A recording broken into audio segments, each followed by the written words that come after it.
Some people are calling it an anger management issue, while others think that perhaps it was just too much unrestrained power. That a retired Tampa police captain was accused of shooting a man to death at a movie theater because the victim was texting on his phone during the movie. According to the Weibo post that cites NBC News, the 71-year-old retired police captain shot at the 43-year-old movie patron who was later pronounced dead at the hospital.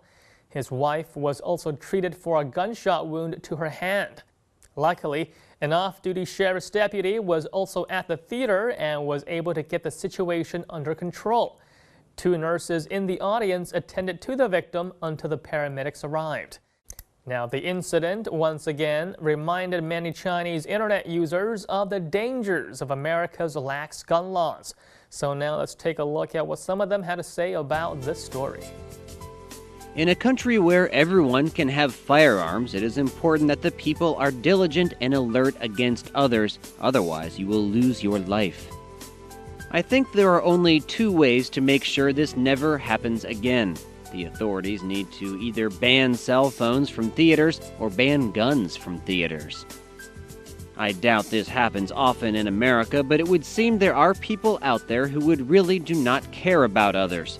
The man who kept texting would not have gotten shot if he just watched the movie, and the man who shot him would have lost control sooner or later. If the shooter was in China, I don't think he would have accomplished anything even if he emptied the entire clip.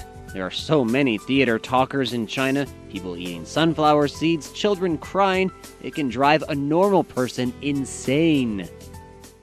There have been somewhat similar stories coming out of China as well. For example, just a few months ago, there was a story of a Chinese police officer who snatched a 7-month-old infant from its parents and threw it to the ground. The baby was immediately rushed to the hospital, where she was diagnosed with several injuries, including a fractured skull. The police was then beat up by locals and also sent to the hospital and ordered to pay $6,500 for the child's medical costs. Chinese social media was furious, with many internet users pointing out that the perpetrator was only one example of a large group of government enforcement officers who felt themselves above the law and felt little remorse in bullying the average citizen. Initial punishment given to the officer was only 15 days of police detention.